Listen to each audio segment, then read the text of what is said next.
माणूस हसतो ना मग आपल्याला आनंदात येतो असं वाटतं.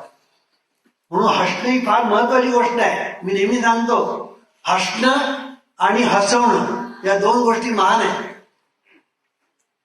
या दोन गोष्टी महान आहेत, हसणं आणि हसवणं. पण काही माणसं अशी असतात की ती हसतच नाही, म्हणजे विनोद केला तरी हसत नाही.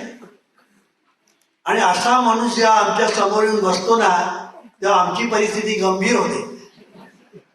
मी एकदा प्रवचनाला गेलो होतो आणि माझ्या समोर येऊन बसलेला मनुष्य होता, म्हणजे तो असाच बसलेला बघा. मी एक दोन विनोद केले तो हसतच नाही. शेवटी मी कंटाळलो की त्याच्याकडे बघायचं सोडून दिलं. म्हणजे ह्याच्याकडे बघायचं म्हणजे आपलं प्रवचन संपलं. सांगायचा मुद्दा असा की आनंद ज्याला आपण म्हणतो, या आनंदासारखं आनंद जगात नाही. बघा, या आनंदासारखा आनंद जगात नाही. अहो, नुसता आनंद शब्द जरी काढला ना तरी आनंद होतो.